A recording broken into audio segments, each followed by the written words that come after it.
आरो देबेरगाव हाग्रामाजों दावहा नांनो थाखाय आं आंनि बिसिखौनो बिजाथि हिसाबै मोननो थाखाय जोंनि हाइकमान्डसिम खावलायनांगोन आरो देबेरगाव सिटखौ जोंनि इउपिपिएल थाखाय वुमेन रिजार्भेसन दोननांगौ बे हाग्रामाया आंनि अनजालि बिसि जों देबेरगाव समस्थियाव दावहा नांग्रोदों बेनि उनाव सरकारखौ टक्कर मोनाखैमोन एबार आंनि बिसिया बेखौ टक्कर होनो थांगासिनो दं बिसायख'थिनि थाखाय मानाव गेदेर प्रमद बर' बिथांनि दैदेननायाव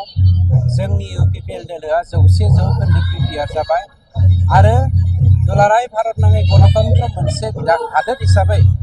भारतआवहाय गुबुन गुबुन पार्टिया जेरै 34% रिजार्भेसनजों जोंबो बे 34% रिजार्भेसनखौनो जोंनि इउपिपिएल दोलोआबो सावरायगासिनो दङ आरो बेखौनो लोब्बा लाखिनानै आङो दिनै मानाव गेदेर जोंनि चिफ आरो पार्टिनि हाइकमान्ड बिथांनिसिम गांसे लाइजाम हरनो नागिरदों बे लाइजामा जागोन जे जेरावहाय जोंनाव 34% वुमेननि थाखाय रिजार्भेसन थागोन आरो देबेरगाव सिटखौ जोंनि इउपिपिएल दोलोनि थाखाय वुमेन रिजार्भेसन दोननांगौ आरो बे वुमेन रिजार्भेसन देबेरगाव सिटआवहाय आं मानाव गेदेर जोंनि हाइकमान्डसिम खावलायगोना बेनो जे हाग्रामाखौ फेजेननो दिनै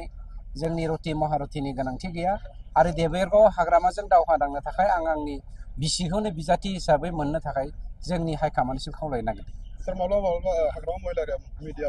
सोङोब्ला बुंबाय दे फैबाय थानाय नैबे इलेक्सनाव बिपिएफआ सरकार दानो हाला इउपिपिएल सरकार दागोन होननानै बुंबाय आं बेखौसो बुंनो नागिरदों जे हाग्रामाया आंनि अनजालि बिसि जों देबेरगाव समस्थियाव दावहा नांग्रोदों बेनि उनाव सरकारखौ दा बिथाङा गुबुन गुबुन महराव नुनो मोन्दों माब्लाबा थुबसियाव नामाय माब्लाबा बाइक सालायनाय बिथाङाथ' मा होनबावनो बिथांनि जा मडेल बे मडेलानो राफ एन्ड टाफ बिथांनि मडेलानो फोजोबस्रांनायसो दाखांनायनि नंखाया गतिके बिथांनि मडेलखौ बुंनानै माथो बुंबावनो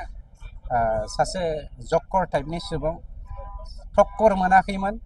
एबार आंनि बिसिया बेखौ टक्कर होनो थांगासिनो दं बिरखं गाथोननि सोमोन्दै सोलोंथाइ लानो गोसो गुदुं लाइमोनफोरनि थाखाय मोजां रादाब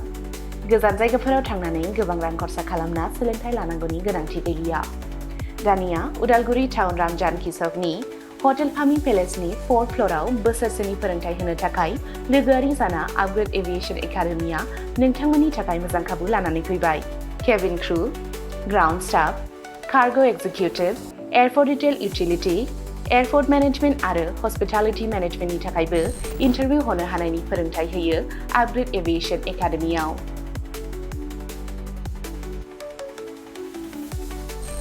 मुं थिसननायनि सायख'नाया 18 बोसोरनिफ्राय 22 बोसोर बैसोनि गेजेराव जानांगोन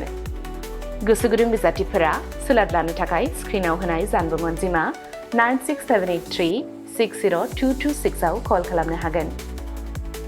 जब प्लेसमेन्टआ 100% रोखा जागोन होनना मिथिहोदों आपग्रेड एभिएशन एकाडेमिनि सामलायगिरि बिथांमोनहा